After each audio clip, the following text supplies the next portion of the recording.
This 4-year-old homeless girl sees a millionaire about to plummet from a cliff. But when she tries to pull him up, the rope snaps and something terrible happens. The winter sun in Asheville, North Carolina, glinted weakly on the damp rocks of Mount Sterling Trail when Arthur Miller felt the ground give way beneath his feet. The 52-year-old businessman, accustomed to the comfort of his air-conditioned office at the textile mill, had chosen that steep trail to try and clear his head after another week of worrying reports. His graying hair was disheveled by the chilly blast of December wind, and the sweat trickling down his forehead contrasted with the cold North Carolina mountain air. A loose rock tumbled down the mountain with a dull thud, and Arthur felt his stomach drop as he realized there was no longer firm ground beneath his right foot. The entrepreneur, who commanded one of the region's largest textile mills with a firm hand, now found himself utterly vulnerable against the force of nature. His arms thrashed desperately, searching for something to grasp, but found only cold air and some dry leaves that disintegrated between his fingers. It was in that moment of absolute terror that a shrill little voice cut through the mountain silence. "Mister, hold on here." Arthur turned his head towards the sound and saw a tiny girl, no older than 4, running towards him with an old frayed rope in her hands. The child had tangled brown hair, dirty and torn clothes, and bare feet that trod the sharp rocks as if they were her own backyard. Her large dark eyes shone with a determination that contrasted sharply with her fragile appearance. "Isabella, come back. It's dangerous," shouted an even shriller voice from behind the trees. But the girl didn't hesitate. With impressive agility for someone so small, she positioned herself on a more stable rock and tossed the rope towards Arthur. The old worn rope flew through the air like a brown snake, and the businessman managed to grab it at the last second before slipping completely. "Hold tight, mister! I'll help you!" Isabella yelled, planting her bare feet firmly on the rock and pulling the rope with all the strength her tiny body could muster. Arthur felt a momentary relief at having something solid in his hands, but soon noticed the rope was making a strange noise, a sound of tearing fibers that made his heart pound even faster. The girl pulled with disconcerting force, her little face red with effort, but the old rope wouldn't hold much longer. "Girl, the rope's going to snap," he shouted, trying to use his feet to find some support on the rocky wall. "No, it won't. It's strong," Isabella replied, but her voice trembled slightly, revealing that she too felt the growing tension in the rope. From behind her, a small boy of about 2 years appeared between the trees, his round face furrowed with worry. His blonde hair was smudged with dirt, and he clutched a faded teddy bear to his chest. "Issy, I'm scared," the boy whined. "Stay there, Thomas. Don't come closer," Isabella ordered, without taking her eyes off Arthur, who still hung over the precipice. It was then that the inevitable happened. With a dry snap that echoed through the mountain, the rope broke exactly in the middle. Arthur had only a second to see the horror in the girl's eyes before he plunged down the next few feet of the slope. His body slammed violently against rocky ledges, each impact sending waves of pain through his entire body, until he finally came to a stop on a small rock platform a few feet below. Isabella ran to the edge of the precipice and looked down, tears beginning to stream down her dirty cheeks. Mister, are you okay?" she cried, her voice echoing through the mountain. Arthur tried to answer, but only a low groan escaped his throat. His left leg was bent at an odd angle, and he felt a metallic taste in his mouth. Each breath was a struggle, and dark spots began to dance at the periphery of his vision. "Thomas, stay here and watch the mister," Isabella ordered, wiping her tears with the back of her hand. "I'll go get help." "Don't leave me alone, Issy," the boy pleaded, clinging to his sister's torn skirt. "I won't be long. You're brave, remember? Just like Daddy's bear," she said, quickly kissing her brother's forehead before beginning the steep descent down the trail. Isabella ran down the mountain as she had never run in her life. Her small feet knew every rock, every root, every hole in that path. After all, it was the way she and Thomas walked almost every day to get to the downtown market. Branches scratched her arms and she stumbled a few times, but she didn't slow down for a second. When she finally reached the bottom of the mountain, her lungs burned and her heart hammered against her ribs as if it would burst. But she didn't stop. She ran through Asheville's cobblestone streets, past colorful houses and well-tended gardens, until she spotted the fire station in the city center. "Help! Help!" she cried, banging her small fists on the red door of the station. A big bearded firefighter opened the door and looked down, finding the breathless, desperate girl. "What happened, little one? A man fell on the mountain. He's hurt. He needs help," Isabella said between sobs, pulling the firefighter's shirt towards the mountain. And so, with the determination of a child who knew too well the meaning of fighting for life, Isabella saved a man she didn't even know, unaware that this moment would forever change the destiny of everyone involved. Arthur's rescue took 3 hours and mobilized 6 specialized mountain rescue firefighters. When they finally managed to bring him back to the surface, the businessman was unconscious, with multiple fractures and signs of a traumatic brain injury. The ambulance cut through the streets of Asheville with sirens blaring, while Isabella and Thomas followed in the back seat of a fire truck, watching everything in silence. At the community hospital, Isabella refused to leave the waiting room. Sitting in a chair much too big for her, her small legs swinging, unable to reach the floor, she held Thomas in her lap as he slept, clutching his faded teddy bear. Doctors rushed through the hallways, but her eyes remained fixed on the surgical suite door, where they had taken the man she had tried to save. "You saved his life, you know," a kind nurse said, kneeling beside the girl. "If it weren't for you, he would have died alone on that mountain." Isabella just nodded, but her eyes remained fixed on the door. Something inside her, an intuition that children sometimes possess, told her that this man was important. She couldn't explain why, but she felt their destinies were connected somehow. It was 5 days of surgeries and intensive care before Arthur finally woke up. When he opened his eyes in his private hospital room, the first thing he saw was a colorful crayon drawing taped to the wall next to his bed.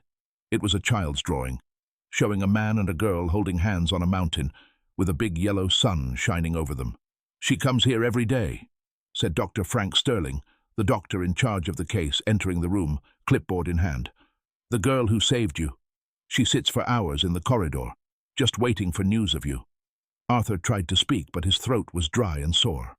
The doctor offered him a glass of water, and after a few sips, he managed to whisper, "How did she know where to find me?" "She said you met on the mountain, that you were in danger, and she tried to help with an old rope," the doctor explained, consulting his notes. "She's a remarkable child. I've never seen such determination in someone so small." "I want to see her," Arthur murmured, trying to sit up in bed and groaning at the pain that shot through his body. "Slowly, Mr. Miller. You broke 3 ribs, fractured your left leg in 2 places, and had a severe concussion. It will take weeks for you to fully recover." But Arthur insisted, and 2 hours later, Isabella stood at the room's door, holding Thomas's hand and looking shyly at the man in bed. She wore the same dirty clothes from days ago, but someone had combed her hair and cleaned her face. "Hi," she said softly. "Hi," Arthur replied, feeling a strange emotion clench his chest. "You're Isabella, aren't you?" The girl nodded and took a step into the room. "This is my brother Thomas. He wants to know if you're better." Arthur looked at the little blonde boy hiding behind his sister, hugging his teddy bear. "I am, thanks to your brave sister." "The rope broke," Isabella said, lowering her head in guilt. "I wished it was stronger." "You did your best," Arthur replied, extending his hand to her. "You saved my life. If it weren't for you, no one would have known where I was." Isabella approached the bed and hesitantly touched the businessman's hand.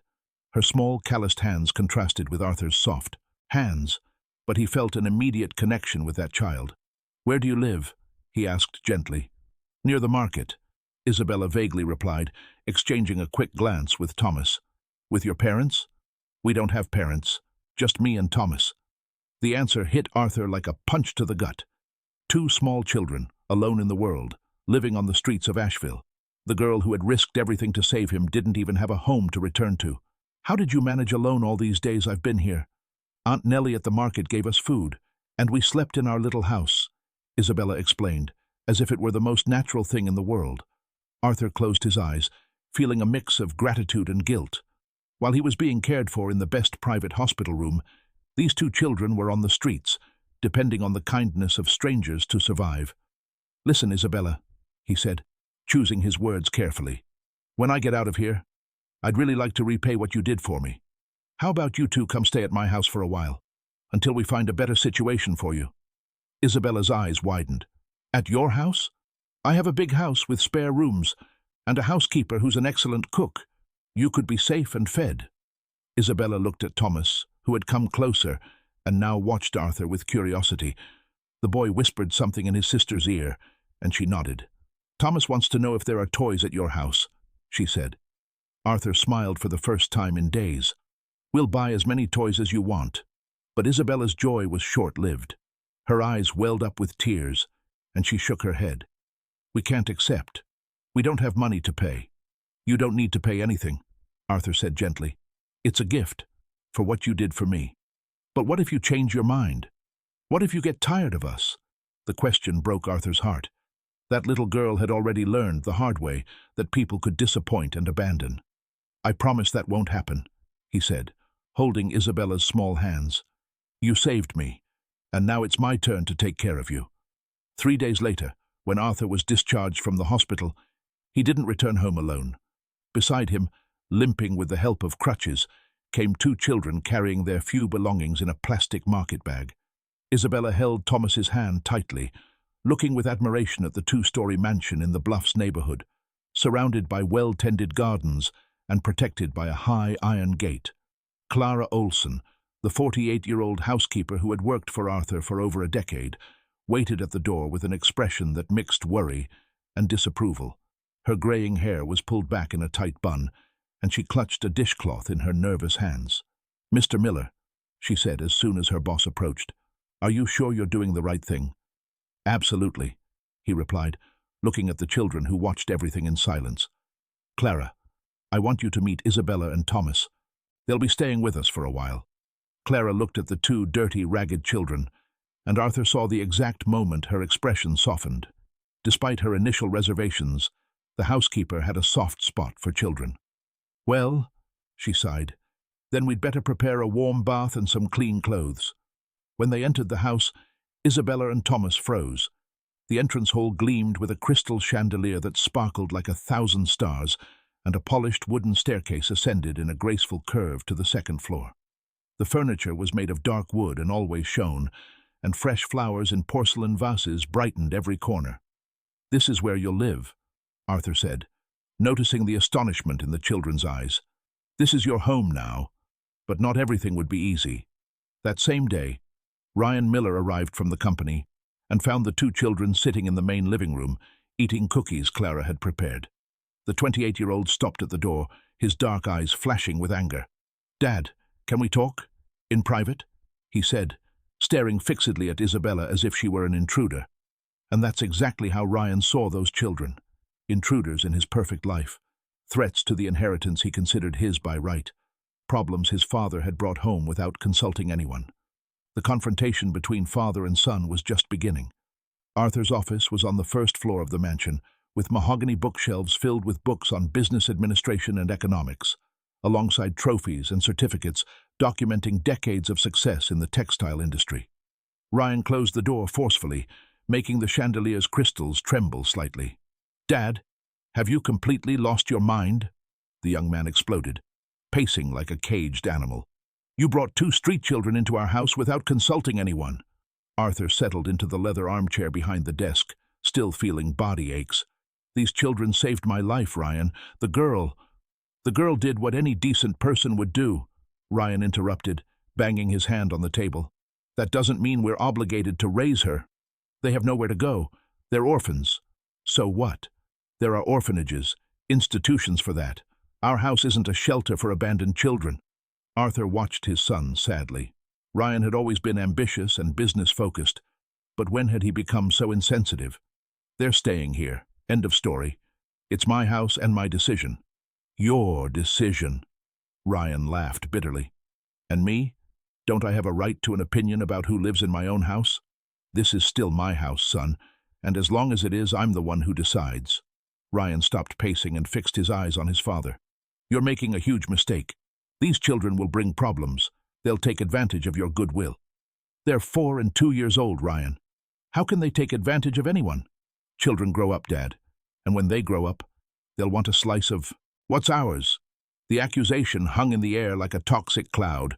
Arthur felt a deep disappointment in his son's mentality. "Are you afraid that 2 orphaned children will threaten your inheritance?" "I'm being realistic. You're too sentimental, always have been, but I have to think about the future of our family, of our business. While father and son argued downstairs, Isabella and Thomas timidly explored the room Clara had prepared for them. It was a second-floor guest room, with 2 single beds covered in floral comforters, a light wood wardrobe, and a large window overlooking the garden. "Issy, look," Thomas whispered, pointing to a shelf full of children's books. "There are books with pictures." Isabella approached and ran her fingers over the colourful spines.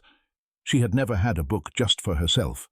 At the market, she could sometimes look at the magazines merchants left on their stalls, but having entire books at her disposal seemed like an impossible dream. "Can we take one?" Thomas asked, looking at his sister for guidance. "I don't know if we can," Isabella said cautiously. "Let's ask Mrs. Clara." Clara appeared at the door at that moment, carrying a pile of clean clothes. "You can take them, dears. These clothes belonged to Mr. Miller's son when he was a child. Let's see if they fit you." The clothes were of much higher quality than anything the children had ever worn. Corduroy pants, soft cotton shirts, warm wool jackets for the winter. Isabella touched the items with reverence, as if they were made of pure silk. "They're very beautiful," she murmured. "But what if we get them dirty?" "Clothes are meant to be worn, and gotten dirty," Clara replied pragmatically. But her voice had softened. "And then we wash them, and they get clean again." Thomas had found a new stuffed bear in one of the drawers, much bigger and fluffier than his faded teddy bear. But instead of letting it go, he held both bears to his chest. "Can I keep both?" he asked Clara. The housekeeper felt her heart clench. "Of course, sweetheart. As many bears as you want." Later, during dinner, the tension at the table was almost palpable. Ryan ate in silence, casting occasional hostile glances at the children. Isabella noticed the animosity and remained quiet, cutting her food into small pieces and helping Thomas eat without making a mess. "Isabella," Arthur said, trying to break the heavy atmosphere, "Clara told me you like books." "Yes, sir," she replied politely, "but I don't know how to read very well yet." "We can arrange a tutor to teach you," Arthur suggested, ignoring his son's irritated sigh. "A tutor?" Isabella's eyes sparkled. "Really?" "Dad," Ryan intervened with a controlled voice, "the children need to be enrolled in school first. There's a legal process for that." "What kind of process?" Arthur asked. "Documents, birth certificates, proof of guardianship. You can't just decide to educate 2 children without formalizing the situation legally." It was the first time Ryan made sense since the children arrived, and Arthur knew it. But he also realized that his son was raising bureaucratic obstacles, hoping he would give up the idea. "Then we'll get the necessary documents," Arthur decided. "What if they find out these children have family? Relatives looking for them?" Ryan insisted. Isabella lowered her head, picking at her food without appetite. "We don't have family, sir," she said softly. "Just me and Thomas." "How can you be sure? You're too small to remember everything." "Ryan!" Arthur reprimanded, seeing Isabella's eyes welling up with tears. "I do remember," Isabella whispered, her voice trembling. "I remember Mom leaving and never coming back. I remember being alone with Thomas, waiting for someone to come get us, but no one came." The silence that followed was embarrassing. Even Ryan seemed to realize he had been too cruel to a child. "I'm sorry," he mumbled, but the apology sounded forced. That night, Arthur couldn't sleep. He got out of bed and went to the window overlooking the garden, where a soft light illuminated the tropical plants Clara tended with such care. He thought of Isabella, the courage she had shown in trying to save him on the mountain, the dignity with which she had endured Ryan's provocations during dinner. A low sound from the corridor caught his attention. He opened his bedroom door and saw Isabella walking towards the stairs, carrying Thomas in her arms. The boy was crying softly. "What happened?" Arthur asked, approaching them. "Thomas had a nightmare," Isabella explained, trying to comfort her brother. "He dreamed we were on the street again and bad men were after us. Do you want to take him for a warm glass of milk? Sometimes it helps with nightmares." Isabella hesitated. "Can I really?" "It's your home now," Arthur said gently. "You can go to the kitchen whenever you want." In the kitchen, while Clara warmed milk with honey for Thomas, Arthur watched how Isabella cared for her brother with patience and affection. She was only 4 years old, but she had taken on responsibilities most adults would consider too heavy. "Isabella," he said softly, "can I ask you a question about your mom?" The girl tensed but nodded. "Do you remember her name?" "Maria," Isabella replied after a moment. "Maria Valles.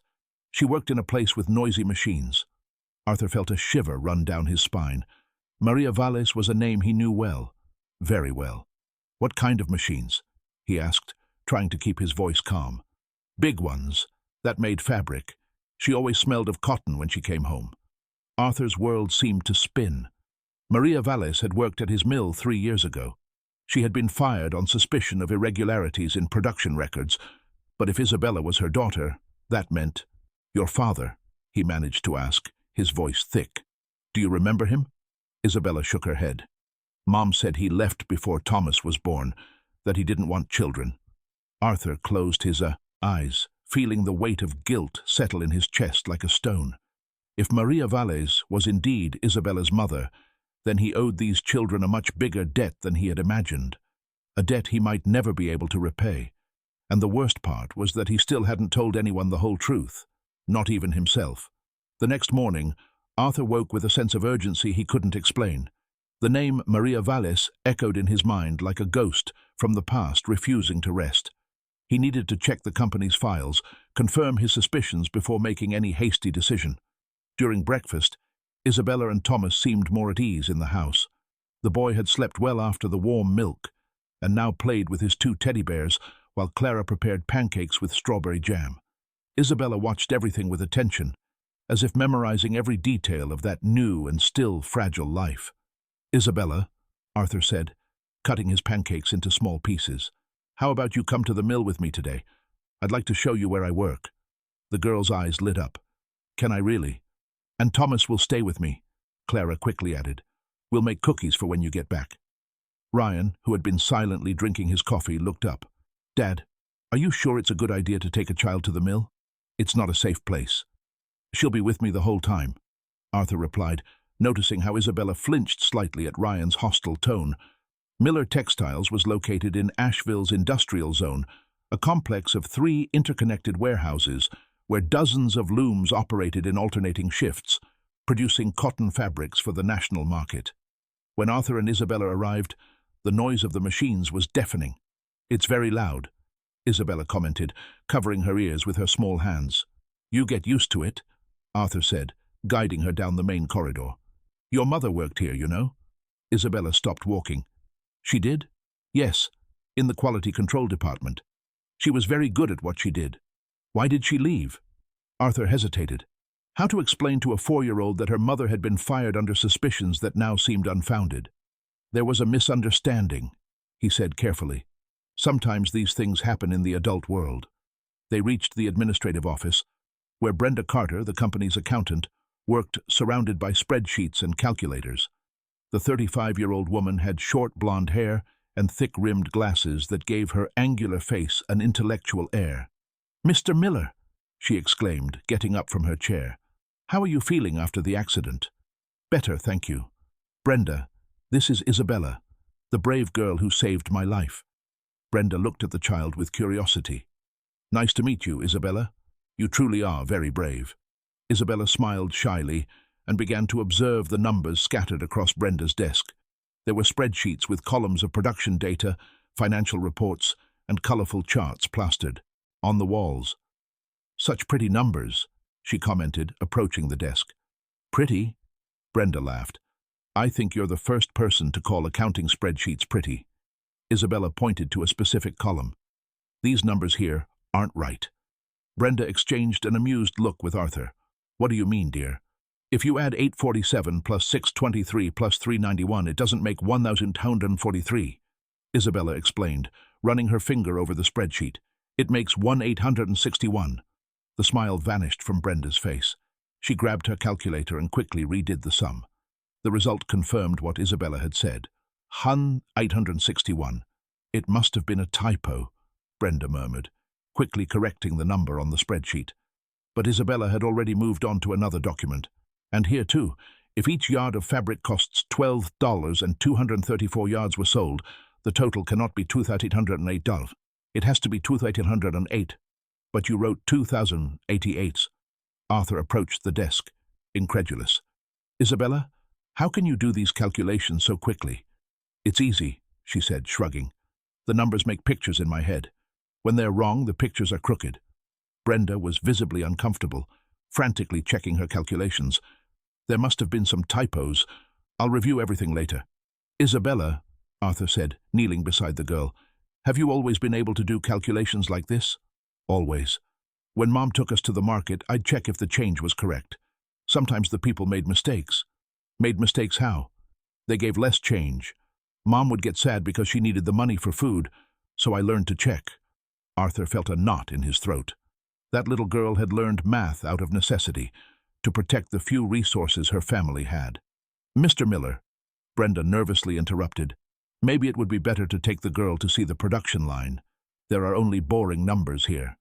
But Isabella had found another error, this time on a raw material cost sheet, and then another, on a quarterly sales projection. With each discovery, Brenda's discomfort visibly increased. Brenda, Arthur said slowly, how many errors like these do you think went unnoticed in the last few months? Errors happen, Mr. Miller. It's impossible to have 100% accuracy in all calculations. But a 4-year-old found 5 errors in 10 minutes, he observed, his voice gaining a more serious tone. A very clever child, Brenda corrected quickly. She should be in a special school for gifted children. Arthur nodded thoughtfully. Perhaps you're right about the school. They spent the rest of the morning visiting the mill. Isabella watched everything with fascination, the gigantic looms, the rolls of colored cotton, the workers operating the machines with precision. But Arthur noticed that she also paid attention to details that others might ignore. The quantity of fabric produced, the break times, the pace of work. That machine over there is slower than the others, she commented, pointing to a loom at the end of the line. The production supervisor who accompanied them confirmed, that's true. That machine has an engine problem. It produces about 20% less than the others. And do you note that in the reports? Arthur asked. Of course, sir. Everything is recorded. But when they returned to the office to check the production reports, there was no mention of the machine's reduced efficiency. According to the documents, all machines were operating at 100% capacity. That's strange, Arthur murmured, leafing through the spreadsheets. It must have been an oversight, Brenda suggested, but her voice sounded tense. During lunch at a restaurant near the mill, Arthur couldn't stop thinking about the errors Isabella had found. They weren't random errors. They seemed to follow a pattern, always minimizing costs and artificially inflating the reported profit margin. Isabella, he said, watching the girl carefully eat her plate of pasta, do you remember your mum talking about her work? Sometimes. She said she worked with numbers too, like the lady with glasses. Did she say anything specific? Isabella chewed thoughtfully. She was very sad when she lost her job. She would cry at night, thinking I didn't see her. Why was she sad? Because they said she was stealing. But Mom wasn't a thief. She always said stealing was wrong. Arthur felt a lump in his throat. That little girl had learned mathematics out of necessity to protect the few resources her family had. Mr. Miller, Brenda nervously interrupted. Perhaps it would be better to take the girl to see the production line. There are only boring numbers here. But Isabella had found another error, this time on a raw material cost sheet, and then another on a quarterly sales projection. With each discovery, Brenda's discomfort visibly increased. Brenda, Arthur said slowly, how many errors like these do you think went unnoticed in the last few months? Errors happen, Mr. Miller. It's impossible to have 100% accuracy in all calculations. But a 4-year-old found 5 errors in 10 minutes, he observed, his voice gaining a more serious tone. A very clever child, Brenda corrected quickly. She should be in a special school for gifted children. Arthur nodded thoughtfully. Perhaps you're right about the school. They spent the rest of the morning visiting the factory. Isabella watched everything with fascination. The gigantic looms, the rolls of colored cotton, the workers operating the machines with precision. But Arthur noticed that she also paid attention to details that others might ignore. The quantity of fabric produced, the break times, the pace of work. That machine over there is slower than the others, she commented, pointing to a loom at the end of the line. The production supervisor who accompanied them confirmed, that's true. That machine has an engine problem. It produces about 20% less than the others. And do you note that in the reports? Arthur asked. Of course, sir. Everything is recorded. But when they returned to the office to check the production reports, there was no mention of the machine's reduced efficiency. According to the documents, all machines were operating at 100% capacity. That's strange, Arthur murmured, leafing through the spreadsheets. It must have been an oversight, Brenda suggested, but her voice sounded tense. During lunch at a restaurant near the mill, Arthur couldn't stop thinking about the errors Isabella had found. They weren't random errors. They seemed to follow a pattern, always minimizing costs and artificially inflating the reported profit margin. Isabella, he said, watching the girl carefully eat her plate of pasta, do you remember your mum talking about her work? Sometimes. She said she worked with numbers too, like the lady with glasses. Did she say anything specific? Isabella chewed thoughtfully. She was very sad when she lost her job. She would cry at night, thinking I didn't see her. Why was she sad? Because they said she was stealing. But Mom wasn't a thief. She always said stealing was wrong. Arthur felt a lump in his throat. That little girl had learned mathematics out of necessity to protect the few resources her family had. Mr. Miller, Brenda nervously interrupted, maybe it would be better to take the girl to see the production line. There are only boring numbers here. But Isabella had found another error, this time on a raw material cost sheet, and then another, on a quarterly sales projection. With each discovery, Brenda's discomfort visibly increased. Brenda, Arthur said slowly, how many errors like these do you think went unnoticed in the last few months? Errors happen, Mr. Miller. It's impossible to have 100% accuracy in all calculations. But a 4-year-old found 5 errors in 10 minutes, he observed, his voice gaining a more serious tone. A very clever child, Brenda corrected quickly. She should be in a special school for gifted children. Arthur nodded thoughtfully. Perhaps you're right about the school. They spent the rest of the morning visiting the mill. Isabella watched everything with fascination, the gigantic looms, the rolls of colored cotton, the workers operating the machines with precision. But Arthur noticed that she also paid attention to details that others might ignore. The quantity of fabric produced, the break times, the pace of work.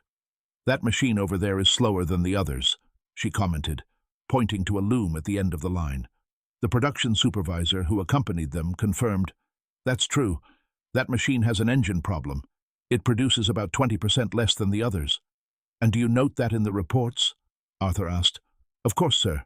Everything is recorded. But when they returned to the office to check the production reports, there was no mention of the machine's reduced efficiency. According to the documents, all machines were operating at 100% capacity. That's strange, Arthur murmured, leafing through the spreadsheets. It must have been an oversight, Brenda suggested, but her voice sounded tense. During lunch at a restaurant near the mill, Arthur couldn't stop thinking about the errors Isabella had found. They weren't random errors. They seemed to follow a pattern, always minimizing costs and artificially inflating the reported profit margin. Isabella, he said, watching the girl carefully eat her plate of pasta, do you remember your mom talking about her work? Sometimes. She said she worked with numbers too, like the lady with glasses. Did she say anything specific? Isabella chewed thoughtfully. She was very sad when she lost her job. She would cry at night, thinking I didn't see her. Why was she sad? Because they said she was stealing.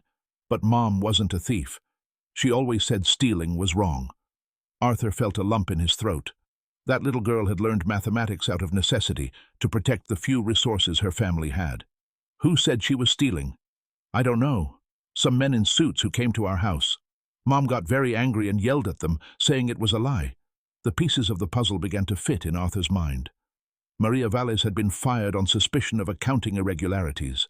But what if she was being used as a scapegoat to cover up real irregularities committed by someone else? Let's go home, he said, abruptly getting up from the table. I need to do some checking. On the way back, Isabella fell asleep in the passenger seat, exhausted by the day full of new experiences. Arthur drove in silence, his mind swirling with suspicions he didn't want to accept. If his suspicions were correct, it would mean he had committed a terrible injustice to Maria Valles. And worse still, it would mean that the real thief was still working in his company, having full access to the finances that supported his family's future. When they arrived at the mansion, They found Ryan waiting in the living room, with a somber expression on his face and an envelope in his hands. "Dad, we need to talk. Urgent." The envelope in Ryan's hands trembled slightly as Arthur approached. Isabella had woken up during the drive and now watched the tension in the air with her large, attentive eyes, instinctively holding Arthur's hand. "Clara, can you take Isabella to play with Thomas?" Arthur asked, noticing the worry on the girl's face. "Of course, sir," the housekeeper replied, extending her hand to Isabella. "Thomas is in the garden with his teddy bears. How about we go see?" When they were alone in the room, Ryan handed the envelope to his father with a grave expression. "This arrived this morning. It's from the corporate accountant at the main office in New York." Arthur opened the envelope and pulled out an official letter. As he read, his face progressively paled.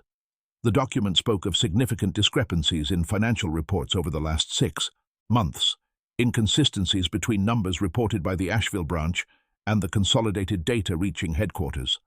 "They're requesting a complete external audit," Ryan said, his voice laced with concern. "Dad, if they find serious irregularities, we could lose our operating license." Arthur slumped into an armchair, the letter trembling in his hands. "When did this start?" "According to the letter, the discrepancies were detected 3 months ago, but they may date back much earlier. The problem is that now we only have 2 weeks to present all documents and explanations."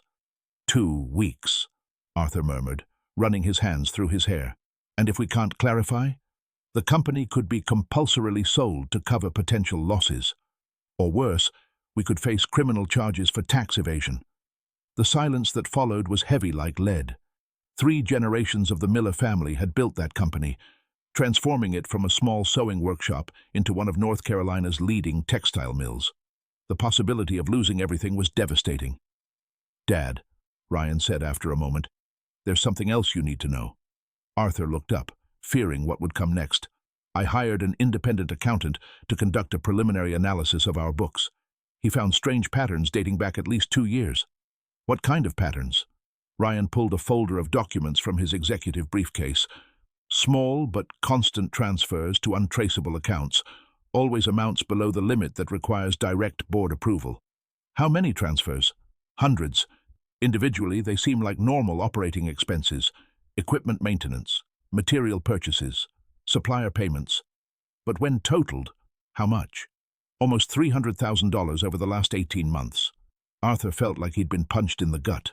$300,000 represented months of company profit, enough money to expand operations or hire dozens of employees.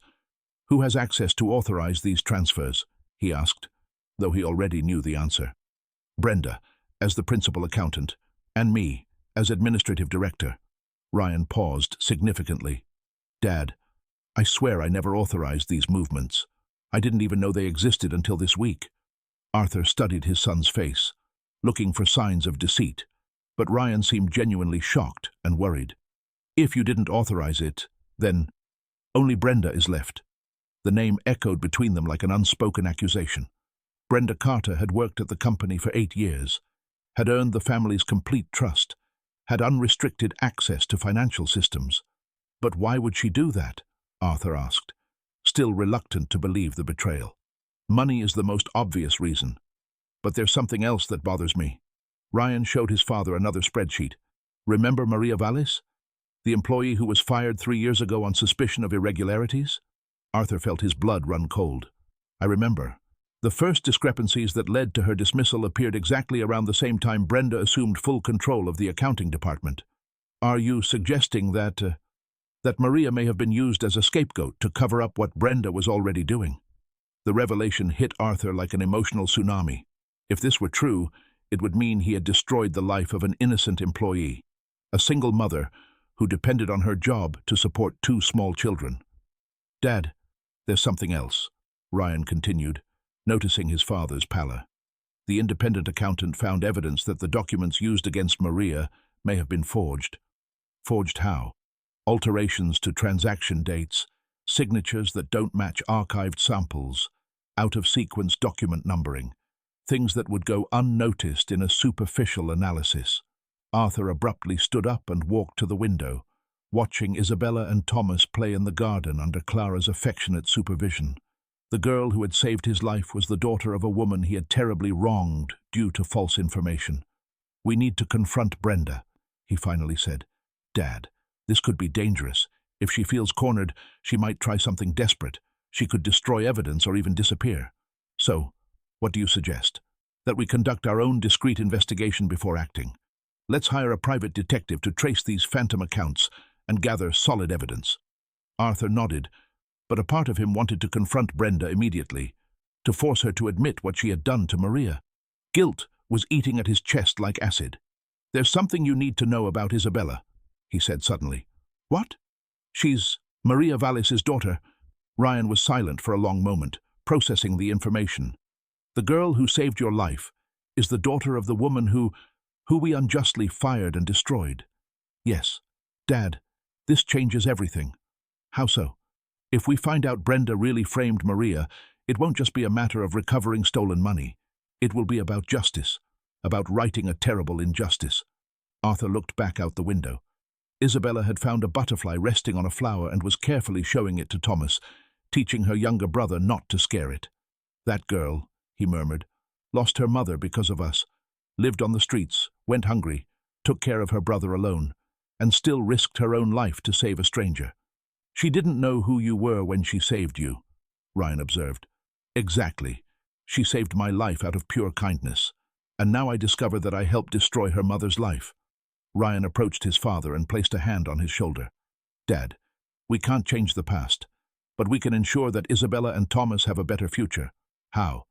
"Officially adopting them, giving them what Maria couldn't: security, education, a family." It was the first time Ryan had shown any affection for the children, and Arthur looked at him with surprise. "Changed your mind about them?" "Seeing them today made me realize I was being selfish and cruel," Ryan admitted. "Isabella is clearly an exceptional child, and if she really managed to detect errors that went unnoticed for years—" "She has a gift," Arthur agreed, "as if numbers speak to her. Then we have to protect her, and use that gift to expose whoever is truly harming our company." At that moment, Isabella ran into the room without warning, her cheeks rosy from the cold, and her eyes shining with excitement. "Uncle Arthur, Uncle Ryan, Clara said I can help make dinner. Can I really?" Arthur smiled. The first time in hours he felt some lightness in his heart. "Of course, dear. And Thomas too." "Thomas too." As Isabella ran back to the kitchen, Ryan turned to his father. "Let's do this right, Dad. Let's expose Brenda, clear Maria's name, and give these children the life they deserve. What if we find out we're wrong about Brenda? Then we'll apologize and look for the real culprit. But Dad, after everything we've seen today, do you really believe we're wrong?" Arthur shook his head. The errors Isabella had detected, the discrepancies discovered by the independent accountant, the perfect timing between Brenda's promotion and Maria's problems. Everything pointed in the same direction. "Tomorrow we start the investigation," he decided. "But discreetly. We can't give her any suspicion that we've found anything." What neither of them knew was that, at that exact moment, Brenda was in her apartment, methodically destroying documents that could incriminate her, preparing for the possibility of having to disappear quickly, and that she wasn't working alone.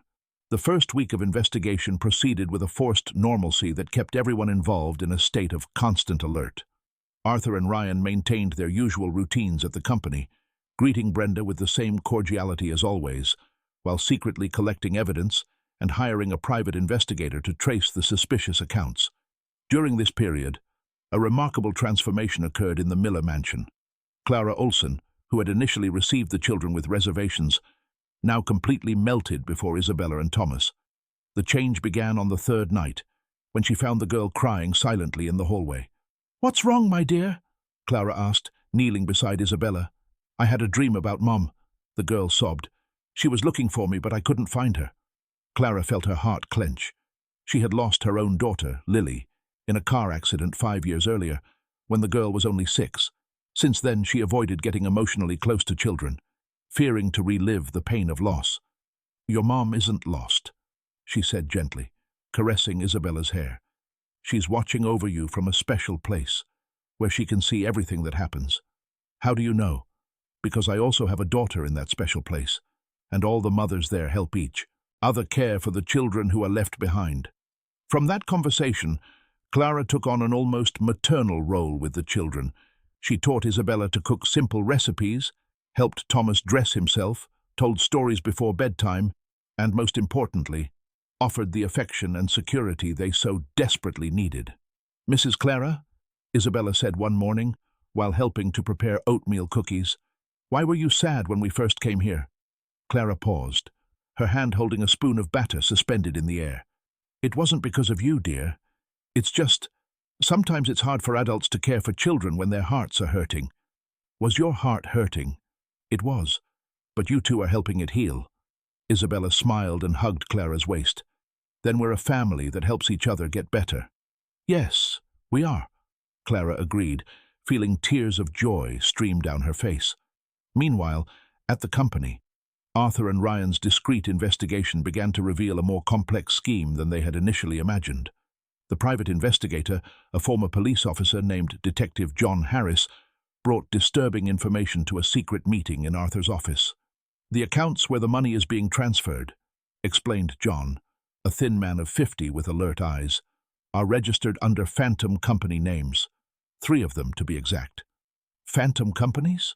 Ryan asked. "They exist only on paper. Fake addresses, non-existent partners, fictitious commercial activity. They serve only to receive and transfer money." "And who controls these companies?" Arthur questioned. "That's where it gets interesting," John replied, opening a folder with photographs.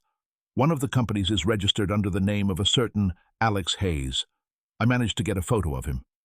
The photograph showed a man of about 40, thin, with dark hair and a small scar on his chin. Neither Arthur nor Ryan recognized him. "I've never seen this man in my life," Arthur said. "Nor have I," Ryan confirmed. "Does he have any connection to our company?" "Not directly, but I discovered something interesting. He was seen several times at the cafe across from the mill, always during lunch hours, and some of the witnesses mentioned that he met with a blonde woman." Arthur and Ryan exchanged significant glances. The description matched Brenda perfectly.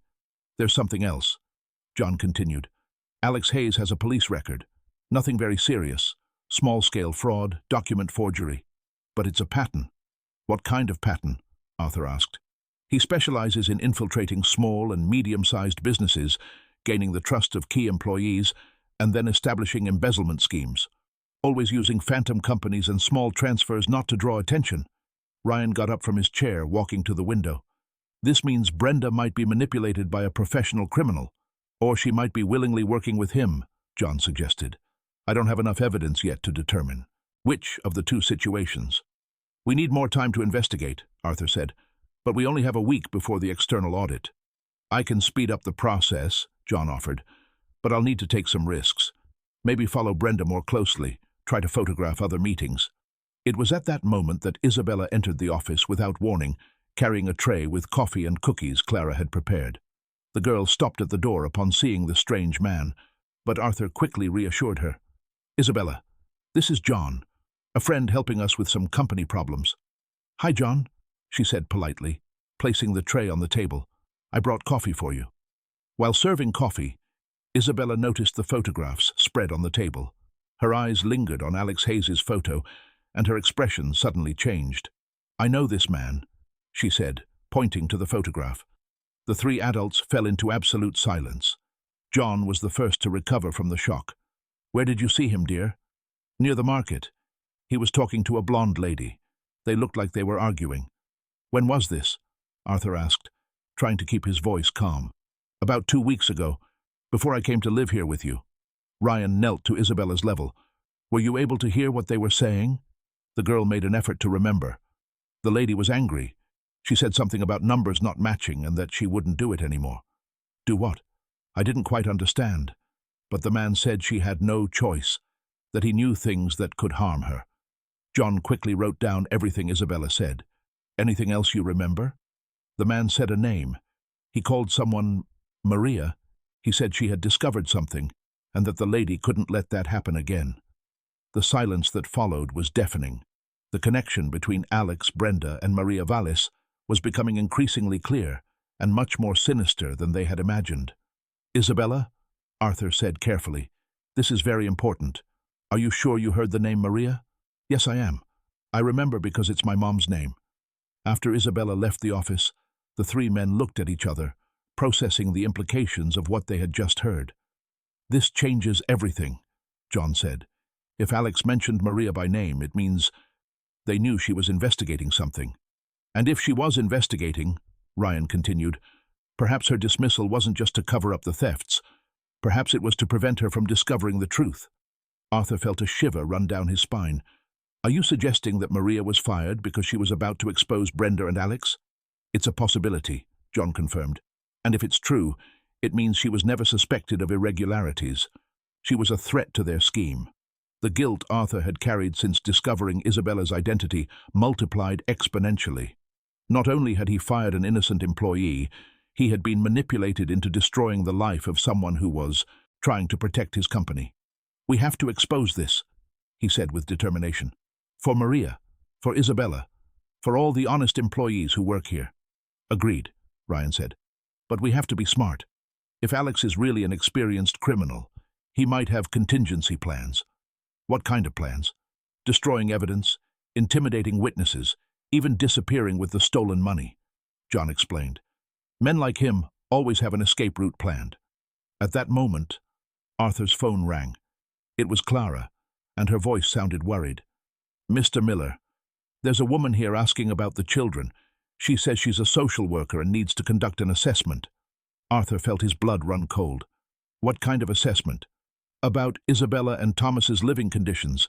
She says she received an anonymous complaint that the children are being held irregularly." The businessmen exchanged alarmed glances with Ryan and John. It couldn't be a coincidence. "I'm coming home now," he said. "Don't leave the children alone with that woman." As they rushed out of the office, none of them noticed Brenda watching from her office window, a cold smile playing on her lips as she dialed a number on her cell phone. "Alex, they're investigating. Maybe it's time to implement Plan B." The woman who had introduced herself as a social worker waited in the main living room of the Miller mansion with an impeccable professional demeanor. She appeared to be in her 40s, wore a discreet gray suit, and carried a black leather briefcase. Her brown hair was neatly pulled back in an elegant bun, and she frequently consulted a gold watch on her wrist. "Mrs. Paula Reed, Municipal Social Services," she introduced herself as Arthur entered the room, extending an official identification. "We received a complaint about 2 children living in this residence without proper guardianship documentation." Arthur carefully examined the identification, which appeared authentic in every detail. "What kind of complaint?" "Someone reported that the children were removed from a street situation without following appropriate legal protocols. We need to verify living conditions and guardianship documentation." "The children are perfectly cared for," Arthur said, trying to remain calm. "They are treated as family members." "I don't doubt it, Mr. Miller. But there is a legal process that must be followed when taking responsibility for orphaned minors." "May I see the children?" Clara brought Isabella and Thomas into the room, both clean and well-dressed, but clearly nervous about the stranger's presence. Isabella held Clara's hand tightly, while Thomas hid behind the housekeeper's legs. "Hello, children," Paula said, with a smile that didn't reach her eyes. "I'm Paula. I came to talk with you a little." "About what?" Isabella asked, her voice small but firm. "About how you feel here. If you're happy, if someone is taking good care of you." "We're very happy," Isabella immediately replied. "Uncle Arthur and Mrs. Clara take great care of us." Paula wrote something on her clipboard. "And before coming here, where did you live?" Isabella hesitated, looking at Arthur as if asking for permission to speak. He nodded encouragingly. "We lived in a small house near the market, after Mom left." "Your mom left? Where to?" "To heaven," Thomas whispered, hugging his teddy bear tightly. Paula continued asking questions for another 20 minutes, always in the same professional but slightly intrusive tone. She asked about the children's routine, about discipline, about plans for formal education. "Mr. Miller," she finally said, "the children seem well cared for, but there are important legal issues to resolve. I'll need you to come to the Social Services office next Monday to begin the formal guardianship process." "Of course," Arthur agreed. "What documents should I bring?" "Proof of income, criminal background check, children's medical records, social worker's report." "The full list is here," she said, handing him a sheet of paper. After Paula left, Arthur immediately called John. "I need you to verify if this woman is really who she says she is." I'm already investigating, the detective replied. I got her car's license plate. I'll trace it to find the origin of this anonymous complaint. Meanwhile, in the mansion's garden, an important discovery was about to occur. David Clark, the 35-year-old gardener who had overseen the property's flower beds and trees for 5 years, worked silently near the office window when he noticed something strange about the children since their arrival. David was a reserved man, medium height, with calloused hands from work and dark eyes that observed everything around him. He never spoke much, limiting himself to polite greetings and instructions about the garden. But that day, something deeply disturbed him. When he saw Isabella playing alone near the rose bushes while Thomas napped on the veranda, he approached hesitantly. "Hi, little one," he said softly. Isabella looked up, recognizing the gardener who always worked in silence. "Hi, flower man. Can I ask you a question?" "You can." David knelt beside her, his hands trembling slightly. "What was your mom's name?" "Maria Valles," Isabella replied, returning to play with the pebbles she had collected. David's world seemed to stop. For 5 years he had worked in that garden, looking for a way to find out what had really happened to Maria. For 5 years he had searched for his daughters, unaware they were living on the streets of the same city where he lived. "And are you sure you don't know your dad?" he asked, his voice thick with emotion. "Mom said he left before Thomas was born." Isabella repeated the same answer she always gave. David closed his eyes, fighting back tears. Maria had never told her daughters about him because she had promised to protect him from something terrible she had discovered at the company where she worked. "Isabella," he said, carefully, "what if I told you I knew your mom very well, that she was a very special person to me?" The girl stopped playing and looked at him attentively. "You knew my mom?" "Yes, I did, and I looked for you for a long time."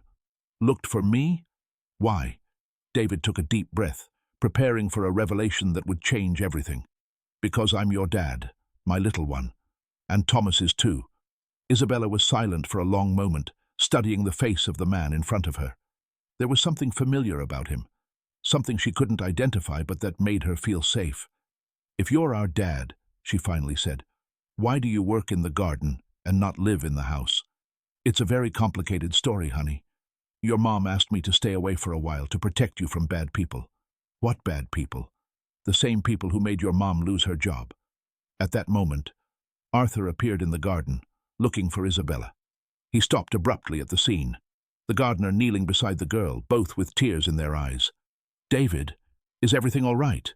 The gardener slowly stood up, facing his boss, who still didn't know the truth. "Mr. Miller, I need to talk to you. It's about Maria Valles." "You knew Maria?" She was my partner, and Isabella and Thomas are my children." The revelation hit Arthur like lightning. The discreet and trustworthy gardener who had tended his garden for years was the father of the children he had taken in. "Why did you never tell me this?" "Because Maria made me promise to stay away from her and the children. She had discovered something at the company, something dangerous. She said bad people were trying to harm her, and that I and the girls would be in danger if they knew about our connection." "What kind of thing had she discovered?" David looked around nervously, then lowered his voice. "Maria found evidence that someone was stealing money from the company using forgeries. She tried to report it to management, but she was fired before she could." "Do you have that evidence?" "Maria hid some documents with me before she was fired. She told me to keep them in case something happened to her." Arthur felt his heart race. "Where are those documents?" "At home. I was always afraid to do anything with them because Maria warned me about the danger. But when I saw that Isabella and Thomas were here, living in your house, I thought it might be time to tell the truth. David, there's something you need to know. We discovered that our accountant, Brenda, might be involved in an embezzlement scheme, and there's a man named Alex who might be manipulating her." David's face went pale. "Alex Hayes. You know him?" "He was the one who threatened Maria. It was because of him that she asked me to stay away." At that moment, Ryan came running into the garden, cell phone in hand, and an expression of panic on his face. "Dad!" John called. "The woman who posed as a social worker is fake.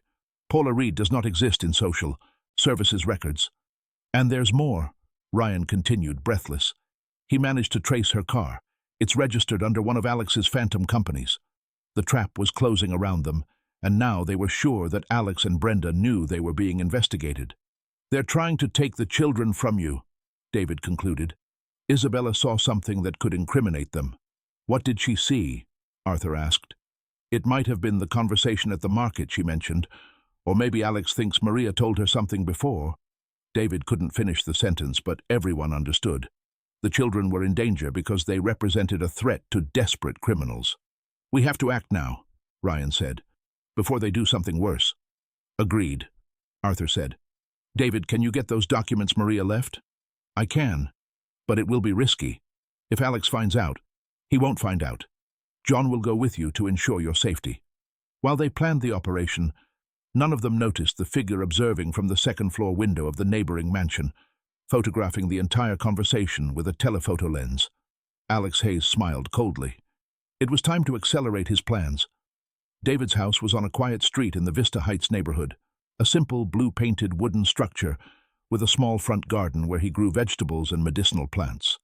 John parked the car 2 blocks away as a precaution, and the two men walked discreetly through the residential streets. The documents are hidden in the attic, David explained as he opened the house door. Maria said it was the last place anyone would look. The house was modest, but impeccably organized. Simple furniture, walls decorated with photographs of plants, and a bookshelf full of gardening books. John immediately noticed there were no personal photos, no images of Maria or the children. Did you keep any mementos of her? The investigator asked. All the photos are with the documents, David replied, grabbing a small ladder. Maria said that if something happened to her, the people who found the papers would know she had a family to protect. They went up to the attic, a small, stuffy space where David stored gardening tools and old equipment. In the darkest corner, he removed some loose floorboards, revealing a shoebox wrapped in plastic. Here it is, he said, carefully taking out the box. When they opened it, they found a treasure trove of evidence, photocopies of company documents, spreadsheets with Maria's handwritten notes, photographs of financial reports, and most importantly, a detailed letter explaining her discoveries. John began to examine the papers with professional attention. This is extraordinary. Maria documented everything methodically. What exactly did she discover? David asked, looking at the spreadsheets covered with his partner's notes. A much more sophisticated scheme than we imagined, John replied, reading the letter. According to Maria, Alex wasn't just an opportunistic criminal. He had contacts within other textile companies in the region. Other places? Maria discovered that the same pattern of suspicious transfers was happening in at least 3 other companies in Asheville. Always the same method: infiltrating someone in the financial sector, creating phantom companies, diverting small amounts that would go unnoticed individually. David felt his blood run cold. How many companies in total? According to these documents, Alex may have stolen over $2 million in the last 5 years. The enormity of the scheme was staggering. It wasn't just a few diversions in a family business, but a large-scale criminal operation that could have destroyed dozens of small businesses. And Maria discovered this alone? John continued reading. Apparently, she noticed strange patterns in the financial reports and began investigating on her own. She even contacted other companies to compare data. That's what put her in danger. Exactly. When Alex found out Maria was connecting the dots between different companies, he needed to silence her quickly. David picked up one of the photographs from the box. Maria smiling in the house garden, holding baby Thomas in her arms, while Isabella, then 2 years old, played with flowers at her feet. Happiness radiated from her face, contrasting painfully with the fate that awaited her. Did she know she was in danger? He asked. Yes, she did, John confirmed, showing the last page of the letter. Look at this. If anything happens to me, David must stay away from the girls until Alex is arrested. He is dangerous and will not hesitate to use my family to control me or to cover up his crimes. Tears streamed down David's eyes. For 5 years, he had respected Maria's desperate request, staying away from his daughters to protect them, unaware that they were living on the streets, going hungry and suffering. She asked me not to look for the girls, he murmured. She said it would be better for them if I disappeared completely until it was safe. And you obeyed, even knowing they would be alone. Maria convinced me that Alex could use the children against us, that as long as he believed I had no connection to her, the girls would be relatively safe. John meticulously gathered all the documents. David, this evidence is enough to incriminate Alex and Brenda definitively. Maria did an extraordinary investigative job. Then why didn't she hand this over to the police? According to the letter, she tried. but Alex had contacts within the system. When Maria sought official help, someone alerted Alex, and he managed to reverse the situation, making her look like the criminal. They were leaving the house when John noticed a strange car parked at the end of the street, a black sedan with tinted windows that wasn't there when they arrived. "David, back door, now." "What is it?" "I think we're being watched." They escaped through the back of the property, walking through alleys and parallel streets until they reached John's car. Throughout the journey, the investigator constantly checked if they were being followed. "We'll call Arthur," John said, when they finally felt safe. "He needs to see this evidence immediately." At the Miller mansion, the emergency meeting took place in the office with all the curtains drawn. Arthur, Ryan, David, and John examined Maria's documents, while Clara kept the children occupied in the kitchen, preparing cookies and telling stories. "This changes everything," Arthur said after reading the complete letter. "Maria wasn't just an honest employee. She was a natural investigator who discovered a criminal network. And paid with her life for it," Ryan added somberly. "No," David firmly corrected. "Maria wasn't murdered. She died in a car accident 6 months after being fired." "A very convenient accident," John observed, right after she started pushing for an independent investigation. The silence that followed was heavy with unspoken implications. Everyone understood that accident could be a euphemism for something much more sinister. "We need to act quickly," Arthur decided. "Tomorrow we present this evidence directly to the external audit. Brenda and Alex won't have time to destroy more proof." "What if they try something against the children before then?" David asked, his voice filled with paternal concern. "That's why we'll keep Isabella and Thomas safe here at the mansion," Ryan replied. "John can arrange discreet security." At that moment, Isabella appeared at the office door, holding Thomas's hand. Both looked worried. "Uncle Arthur," she said, "there's a man outside looking at our house." All the adults immediately stood up. John cautiously approached the window and peered through the curtains. "Black sedan," he murmured. "The same one that was on David's street." "Alex?" Arthur asked. "Probably. He must have discovered that we recovered the documents." David approached Isabella and knelt down to her level. "Honey, I need to tell you something very important." "What is it, Flower Man?" "I'm not just the Flower Man. I'm your daddy, and Thomas is too." Isabella was silent for a moment, studying his face. Then she smiled, a small but genuine smile. "I knew it," she simply said. "How did you know?" "You have the same eyes as Thomas, and you always look sad when you look at us, like Mom used to when she thought about Dad." Thomas, who had heard everything, dropped his teddy bear and hugged David's legs. "Daddy," he said, the word sounding natural as if he had always known it. The emotional moment was interrupted by the sound of breaking glass coming from the kitchen. Clara screamed, and everyone rushed to see what had happened. A rock had shattered the kitchen window, and wrapped around it was a note: "Stop investigating, or the children will suffer the consequences." John was already on the phone, calling for backup. "It's not just about money anymore," he said to Arthur. "Now it's a matter of life and death." Outside, the black sedan sped away, but everyone knew Alex would be back. And next time, he might not be content with just threats. The night was long and tense at the Miller mansion. John had organized a discreet security team to guard the property, while inside the house, the improvised family tried to maintain a semblance of normalcy so as not to scare the children even more. Isabella and Thomas slept in Arthur's room, with Clara in an armchair beside the bed, watching over their restless slumber. The next morning, Arthur made a decision that would change the course of everything. Instead of waiting for the meeting with the external auditors, he decided to confront Brenda directly at the company, using Maria's evidence as a trump card. "Dad, this could be very dangerous," Ryan warned during breakfast. "If she feels cornered, she might try something desperate." "We can't wait any longer," Arthur replied, watching Isabella and Thomas play quietly in the garden under David's watchful eyes. "The children are at risk every passing hour." "Then let's all go together," John suggested. "Me, you, and Ryan. Strength in numbers." At 9 in the morning, they arrived at Miller Textiles. Brenda was in her office, seemingly working normally, but John immediately noticed the signs of nervousness: trembling hands, deep dark circles under her eyes, restless movements. "Good morning, Brenda," Arthur said, entering the room accompanied by the other 2 men. "We need to talk." "Of course, Mr. Miller." "About what?" "About Maria Valles." Brenda's reaction was instantaneous. Her face paled, and she involuntarily squeezed a pencil she held in her hand until it broke. "Maria? But she hasn't worked here for years." "We know," Ryan said, closing the office door. "And we know why she was really fired." Arthur placed a folder on Brenda's desk. "We found the documents she hid before leaving the company. All the evidence of the irregularities you and Alex had been committing."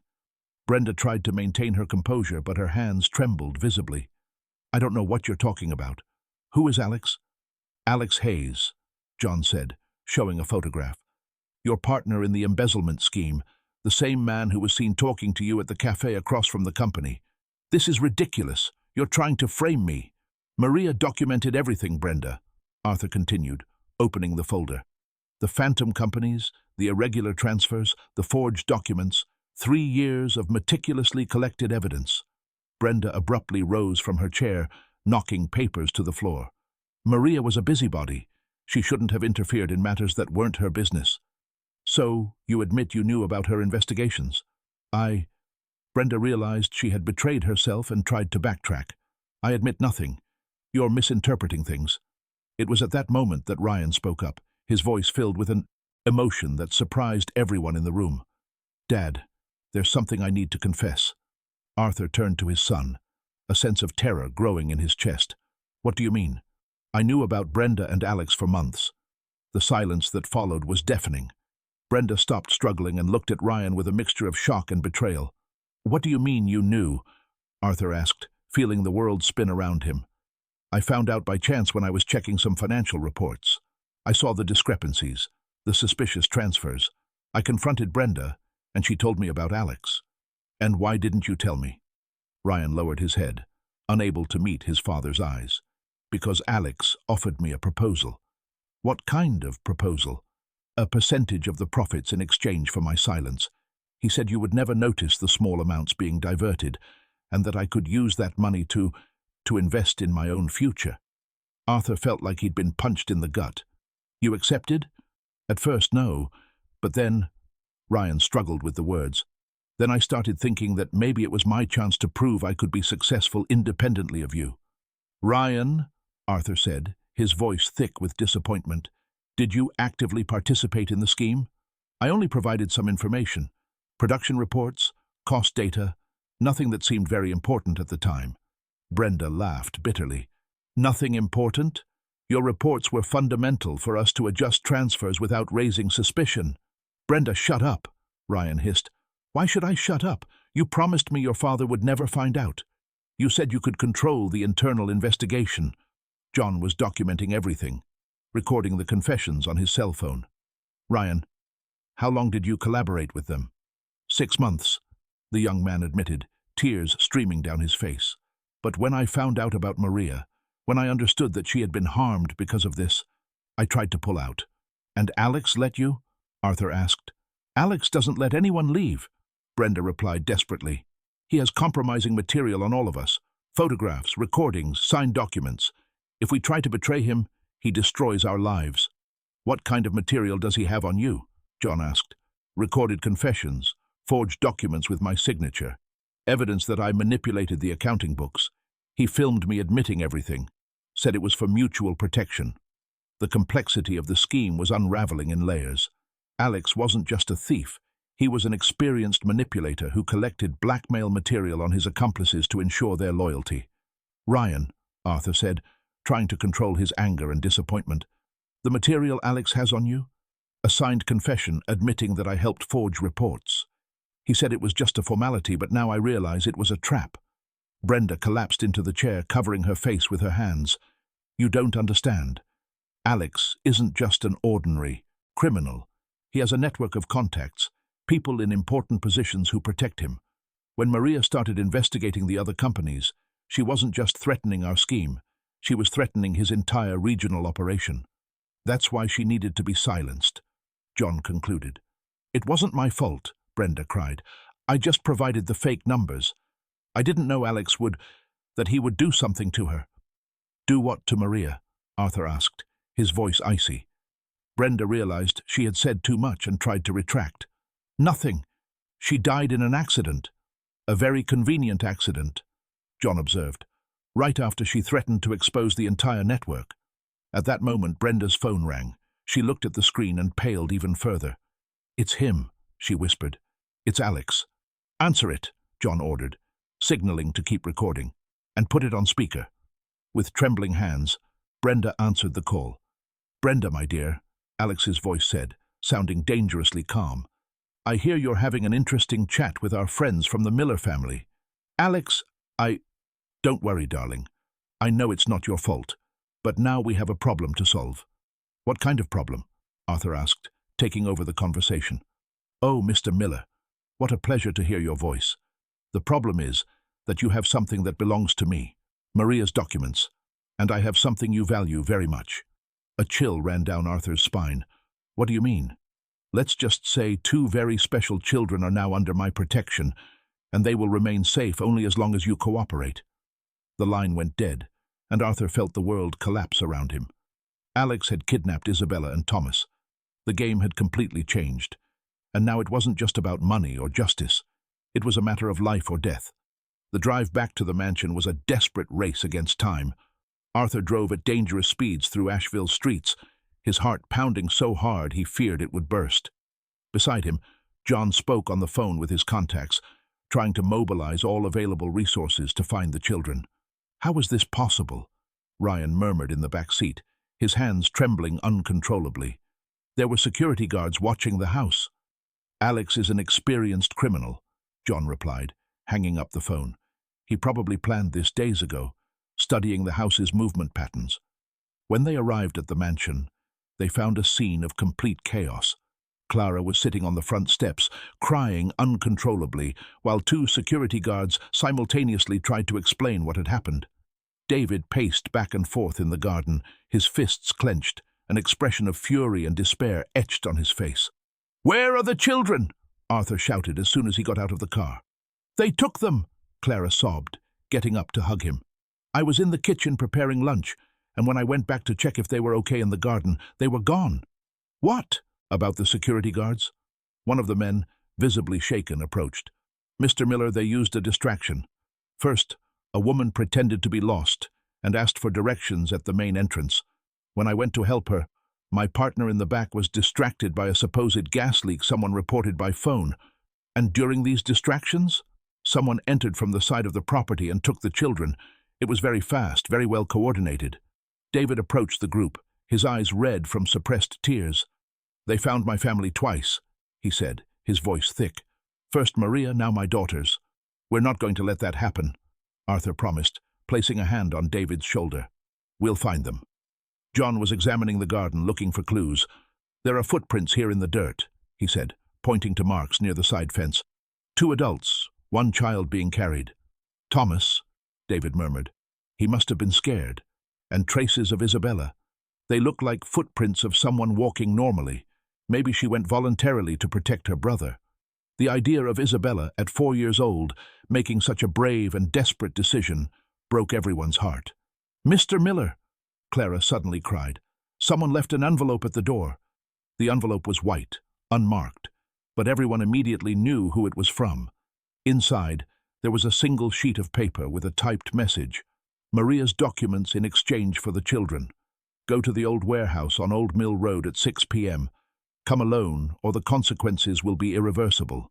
Do not involve authorities." "It's a trap," John said immediately. "He has no intention of returning the children even if you hand over the documents." "So what do we do?" Ryan asked, his guilt visibly eating at him. "We'll go there, but prepared," Arthur decided. "John, can you trace that warehouse? See if there are other access points?" "I'm already checking," the investigator replied, typing furiously on his laptop. "Old Mill Road, 847. It's an abandoned warehouse that belonged to a logistics company that went bankrupt last year." "Perfect for a clandestine meeting," David observed bitterly. "There's something else," John continued, showing satellite images on the computer. "The warehouse has 3 entrances, main, side, and an emergency exit in the back. If we can position ourselves strategically—" "No," Arthur interrupted. "We're not going to risk the children's lives with a complicated plan. We'll do exactly what he asked." "Dad, that's suicide," Ryan protested. "Perhaps. But if there's a chance, however small, to save Isabella and Thomas, we'll try. David spoke for the first time in minutes. I'm going with you. David, they're my daughters, he said with determination. I spent 5 years away from them to protect them, and it didn't work. Now I'll do anything to bring them back. The next few hours passed in endless agony. Clara couldn't stop crying, walking through the empty house and touching. The toys the children had left scattered. Arthur tried to keep busy reviewing Maria's documents, but his mind could only imagine the terror Isabella and Thomas must be feeling. Dad, Ryan said during a quiet moment, if something happens to me tonight, nothing's going to happen. If it does, I want you to know that my biggest regret wasn't getting involved with Alex. It was being such a bad son that you never felt proud of me. Arthur looked at Ryan, seeing for the first time not the ambitious and sometimes cruel young man he had become, but the insecure boy who had always tried to win his father's approval. Ryan, I've always been proud of you. Perhaps I haven't shown it clearly, but you are my son, and I love you. Even after everything I did? Everyone makes mistakes. The important thing is to try to correct them. At 5 in the afternoon, they prepared to leave. John had organized a support team that would be positioned at a safe distance, ready to intervene if necessary, but without risking the children's safety. Remember, he said as they checked the communication equipment, Alex is unpredictable. If you feel the situation is getting out of control, leave immediately. And what if he doesn't return the children, even if we hand over the documents? David asked. Then we improvise, Arthur replied, but we're not giving up on them. The warehouse on Old Mill Road was a somber, dilapidated building, surrounded by vacant lots and other abandoned structures. When they arrived, promptly at 6, the place seemed deserted, but everyone knew Alex was watching.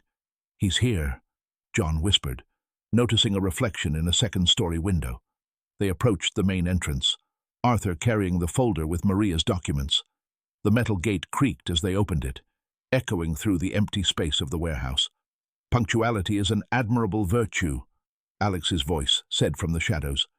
He emerged from the darkness accompanied by 2 large, intimidating men.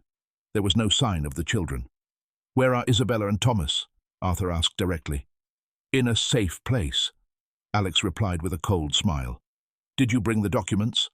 First we want to see the children. Alex gestured, and a side door opened. Brenda appeared, pushing Isabella and Thomas in front of her. The children looked scared, but physically unharmed. Thomas hugged his teddy bear tightly, while Isabella protectively held her brother's hand. "Daddy!" Thomas cried out upon seeing David. "Quiet!" ordered one of the thugs, making the child shrink in fear. "Don't hurt them!" David shouted, taking a step forward. "The children will be fine if you cooperate," Alex said. "The documents, please." Arthur hesitated. Once he handed over the evidence, there would be nothing to stop Alex from doing whatever he wanted to all of them. "How do we know you'll release the children after we hand over the documents?"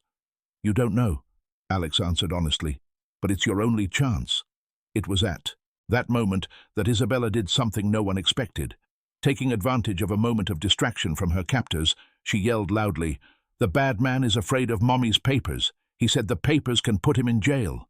The scream echoed through the warehouse, and Alex immediately realized he had lost his psychological advantage. The 4-year-old girl had just revealed that the documents were truly dangerous to him. "Nosy little brat," Alex snarled, advancing towards Isabella. It was then that everything exploded into total chaos. Isabella's scream was like a spark igniting the situation. David reacted with paternal instinct, lunging towards Alex to protect his daughter, while John took advantage of the confusion to discreetly signal his support team positioned outside. "Don't go near the children," David roared, grabbing Alex's arm as he moved threateningly towards Isabella.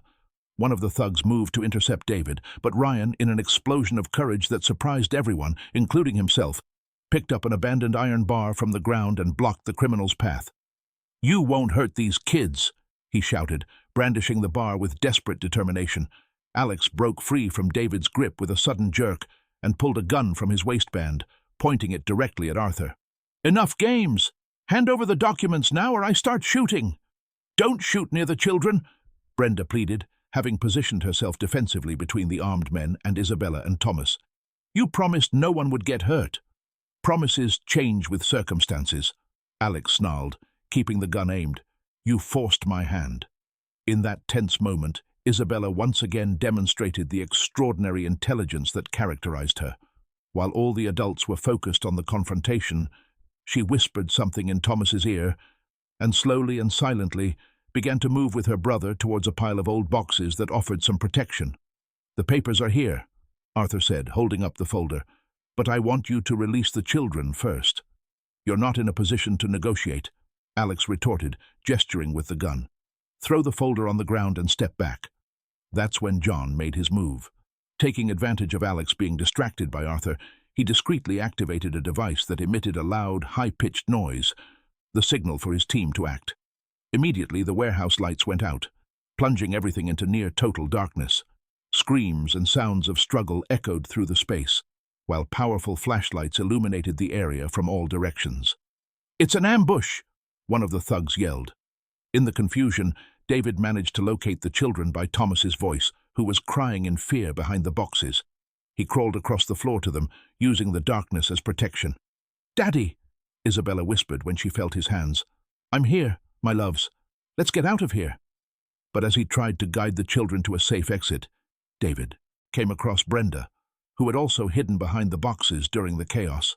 "Help me," she pleaded, tears streaming down her face. "Alex said if I didn't cooperate, he'd tell everyone about the money I stole. He'd destroy my life." "You helped destroy Maria's life," David replied coldly. "I didn't know he would hurt her. I thought it was just about money." "Brenda," Alex's voice echoed through the darkness. "Where are the children?" Brenda looked at David, then at Isabella and Thomas, and something shifted in her expression. Perhaps it was the desperation in the children's eyes, or perhaps it was the final realization that she had become an accomplice to something monstrous. "I don't know," she yelled back at Alex. "We lost them in the confusion." It was a lie that could cost her life, but it gave David and the children precious time to escape. Meanwhile, Arthur and Ryan fought one of the thugs in the center of the warehouse.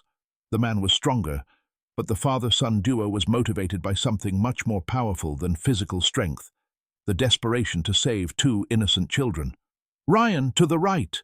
Arthur shouted, and together they managed to take down the criminal, neutralizing him. John, experienced in dangerous situations, had managed to flank Alex and now held him at gunpoint. "Drop the weapon, Alex. You're surrounded." "Never," the criminal replied, spinning wildly in the darkness, trying to locate an escape route. That's when the lights came back on, revealing the true state of the situation. Two of Alex's thugs were on the ground, neutralized by John's team. Alex himself was cornered, with several weapons pointed at him.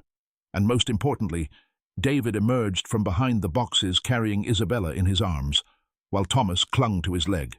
"It's over, Alex," John said firmly. But Alex had one last desperate move.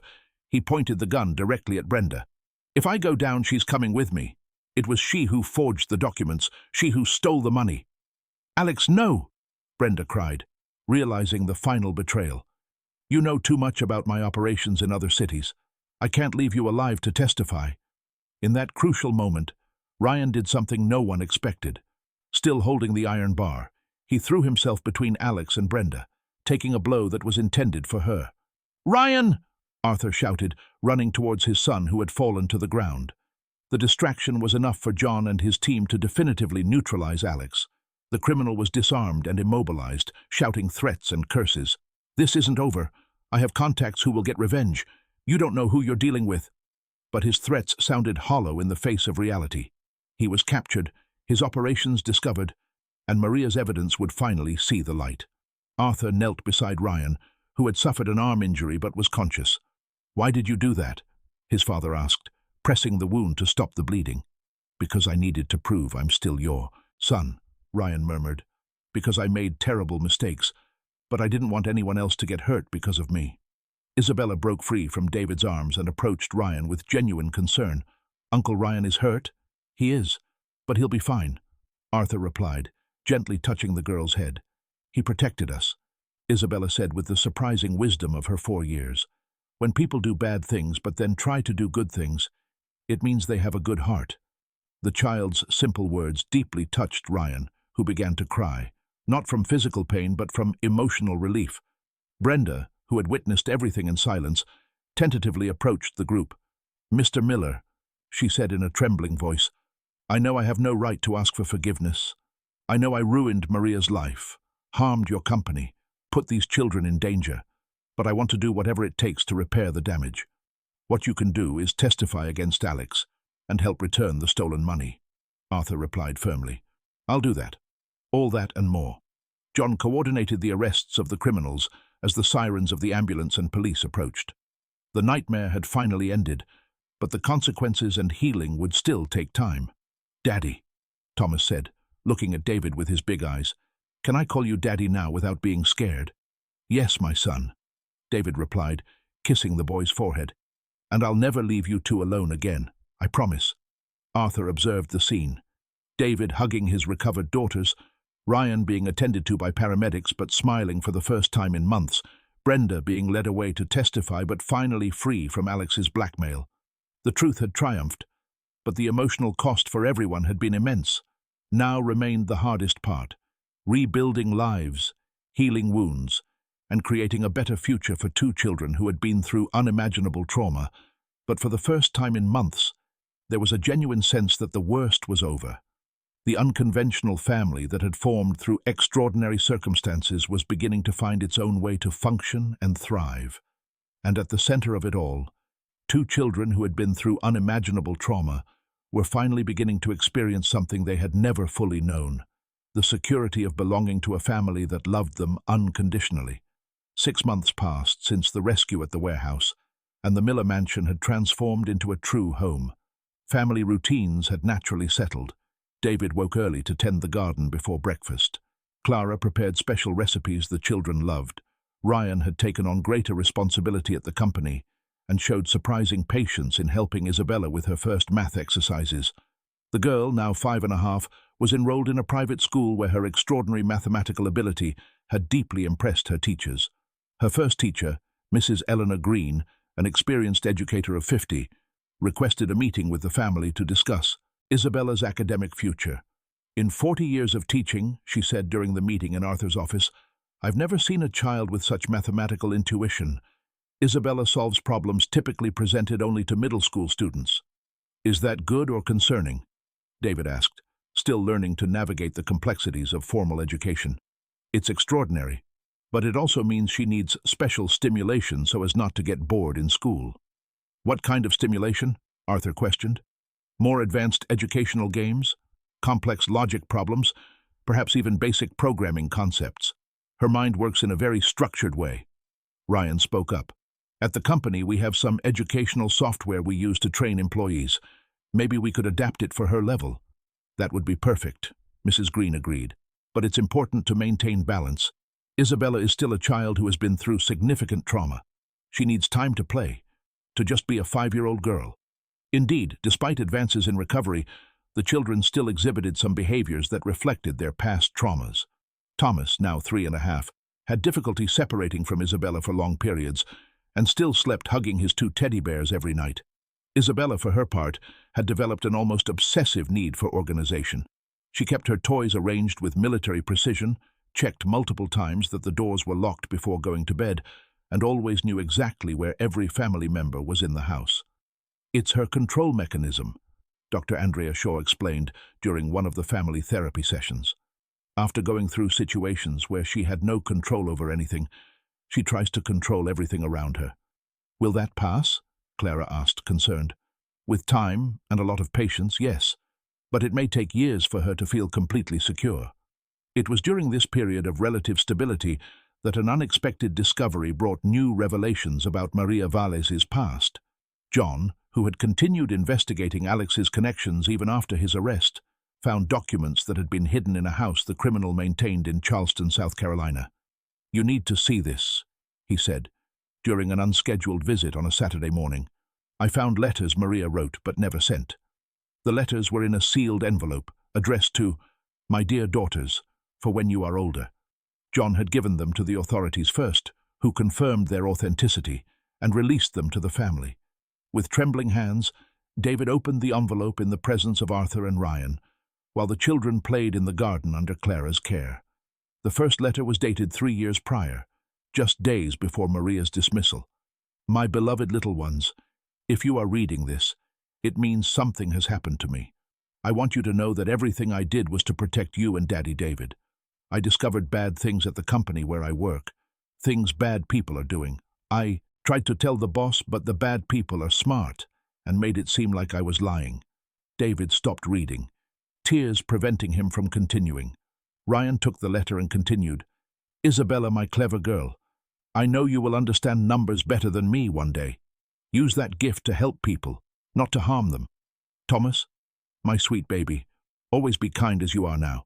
And David, my love, forgive me for having to ask you to stay away. If you stay with me, the bad people might hurt you too. The second letter was even more moving. The bad man, Alex, found out I know about his thefts. He threatened to hurt you if I tell anyone, so I'm going to pretend I was the one who stole. It's better for me to suffer alone than for you to suffer because of me. David, promise you'll take care of the girls. Teach them that family is more important than money. She sacrificed herself for us, David murmured, finally fully understanding what Maria had endured. The third letter was different, more hopeful. I managed to hide the evidence of the crimes in a safe place. One day, when the bad man lets his guard down, this evidence will help bring justice. David knows where they are.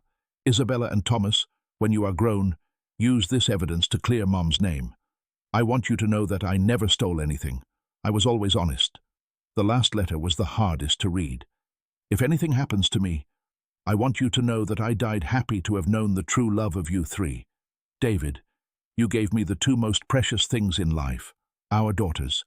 Take care of them with all the love I know you have in your heart. Isabella, be strong but always kind. Thomas, always smile as you do now. I love you more than the stars in the sky. The silence in the room was broken only by David's suppressed sobs. Arthur placed a hand on the younger man's shoulder, offering the silent comfort that words could not express. She knew, Ryan finally said. Maria knew exactly what she was risking, but chose to protect you anyway. And because of that choice, Arthur added, Isabella and Thomas are alive and safe today.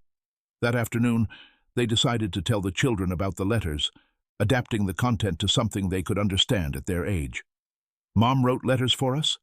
Isabella asked, her eyes gleaming with emotion.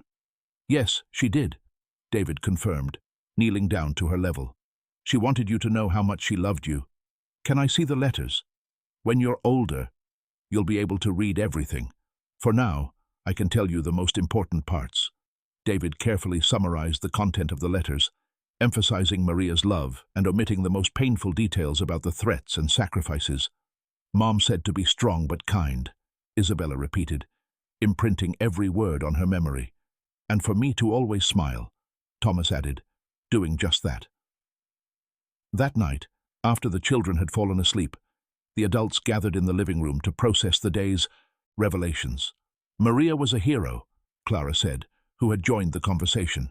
She sacrificed everything to protect her family. And now I understand why Isabella is so protective of Thomas, Ryan observed. She inherited that from her mother. What do we do with this information? David asked. We honor Maria's memory by living the way she would have wanted, Arthur replied. Taking good care of the girls, being a united family, using the truth to bring justice, and making sure Isabella and Thomas grow up knowing exactly what kind of extraordinary woman their mother was, Ryan added. 3 days later, in a symbolic but important gesture, the family held a private ceremony in the mansion's garden to introduce Maria to the home her daughters had found. They planted a white rose bush, Maria's favorite flower according to David, in the center of the garden, with a small plaque that read, Maria Valles, brave mother and woman of integrity, your love lives in our daughters. Isabella and Thomas decorated the area around the rose bush with colorful drawings and painted stones, creating a small, joyful memorial that celebrated life instead of mourning loss.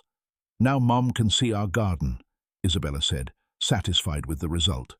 And she can see how happy we are here, Thomas added, hugging his teddy bear. In that moment, watching the two children admire their mother's memorial, surrounded by adults who loved them unconditionally, it became clear that despite all the traumas and losses, something beautiful had emerged from the tragedy. A family had been born from the ashes of suffering, and Maria Valles' legacy lived on in the strength intelligence and kindness of her daughters. Only one last chapter remained to fully close the wounds of the past and definitively open the doors to the future. A full year had passed since Isabella saved Arthur's life on Mount Sterling Trail, and the date approached as a symbolic milestone for the entire family. The changes were visible in every corner of the mansion. Smiling photographs adorned the walls. Toys scattered in the hallways bore witness to the children's joyful presence, and the garden flourished under David's loving care. Isabella, now 5.5, had become a confident and brilliant girl, though she still maintained her protective tendency towards her brother. Her mathematical ability continued to impress teachers and family, but she had also discovered other interests. She loved to paint, invent stories, and care for the garden plants alongside her father. Thomas, at 3.5, had transformed into a cheerful and talkative child, winning hearts with his spontaneity and constant smiles. Nightmares had become rare, and he now slept peacefully most nights. It was a Saturday morning when John appeared at the mansion with an expression the family had learned to recognize. There was important news. "I have information about Alex's trial," he announced as everyone gathered in the living room. "And some discoveries that will shock you." "What kind of discoveries?" Arthur asked, instinctively pulling Isabella closer to him. During the final interrogations, Alex decided to negotiate.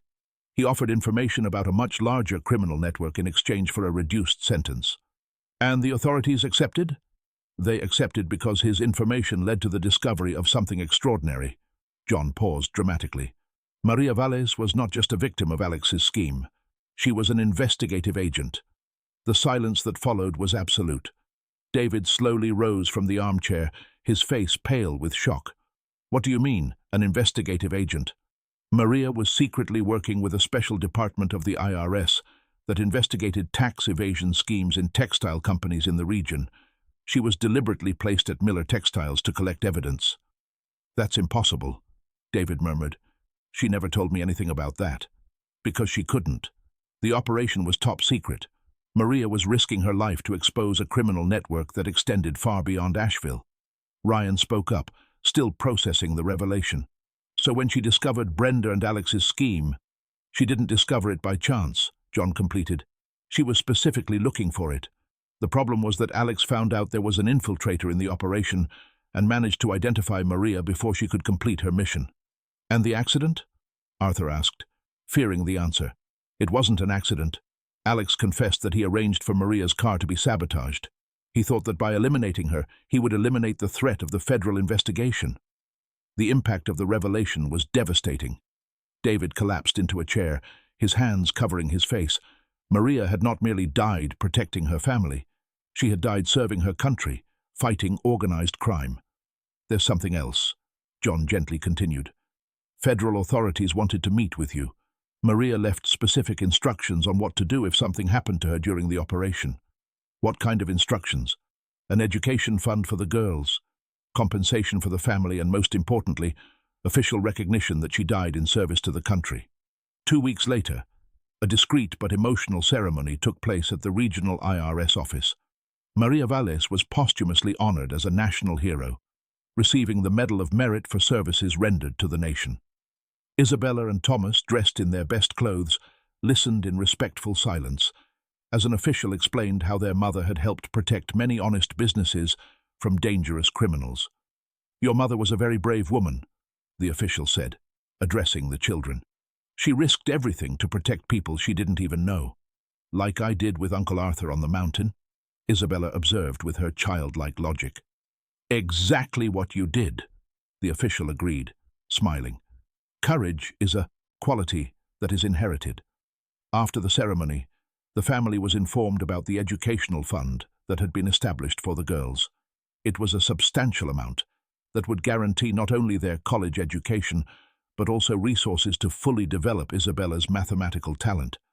"Does that mean I can study math at a good university?" Isabella asked, having partially understood the implications. "It means you can study anything you want, anywhere in the world," Arthur replied, emotional.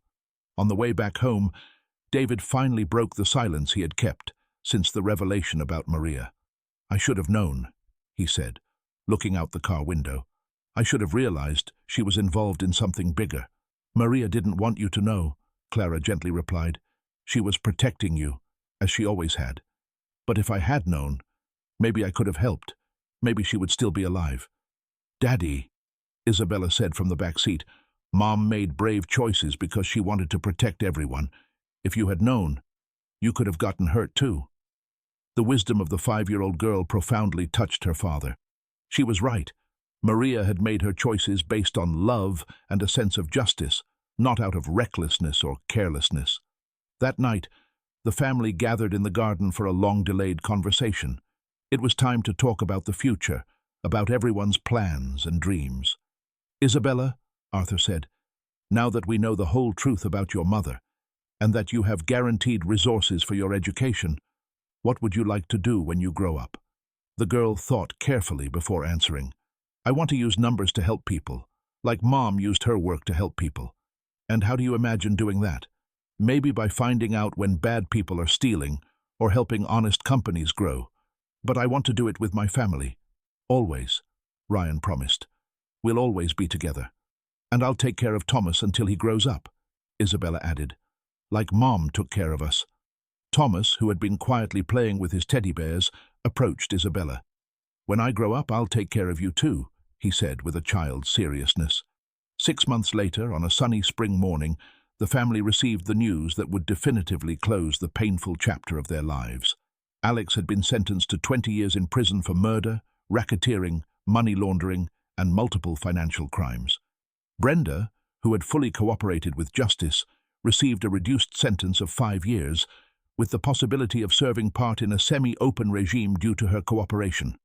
It's over, David said, when they received the call from the prosecuting attorney. It's finally over. That afternoon, they did something they hadn't done in a long time. They hiked Mount Sterling Trail together, to the exact spot where Isabella had tried to save Arthur almost 2 years earlier. This is where it all began, Arthur said, looking at the steep trail where he had slipped. No, Isabella corrected with her growing wisdom. This is where our family began. She was right. The accident on the mountain had not been the beginning of problems. It had been the beginning of the solution. The moment a brave girl saved a lost man, without knowing that he would be the key to discovering the truth about her mother and finding the family she had always needed. As they watched the sunset over Asheville that night, painting the sky in golden and pink hues, each family member reflected on the extraordinary journey that had brought them there. Arthur had rediscovered the true meaning of family and responsibility. Ryan had found redemption and a purpose greater than personal ambition. Clara had healed her own pain by caring for 2 children who desperately needed maternal love. David had recovered his daughters and found an extended family that supported him in all aspects of fatherhood. And Isabella and Thomas, who had begun their journey as 2 orphaned children struggling to survive on the streets, now had not only a safe home, but a support network that would ensure they would never be alone again. You know what I learned? Isabella said, breaking the contemplative silence. What? David asked. That sometimes bad things happen so that good things can happen too, like the rope that broke when I tried to save Uncle Arthur. What do you mean? If the rope hadn't broken, he wouldn't have gotten hurt. If he hadn't gotten hurt, he wouldn't have stayed in the hospital so long. If he hadn't stayed in the hospital, maybe he wouldn't have truly known us. And if he didn't truly know us, maybe we never would have discovered the truth about Mom. Isabella's childlike, yet profound logic touched everyone present. She had understood something that many adults take a lifetime to grasp, that suffering and joy, loss and gain are intrinsically connected in life's complex tapestry. When they descended the mountain that night, they descended as a complete, healed family, full of hope for the future. The next morning, Isabella woke early and went to Maria's rosebush in the garden. She knelt beside the plant, now blooming abundantly, and whispered, "Thank you, Mom, for everything. I promise I'll use my gift to help people, like you did. And I promise I'll always take care of Thomas and love our big family." A gentle breeze swayed the white roses, and Isabella chose to interpret that as her mother's approval.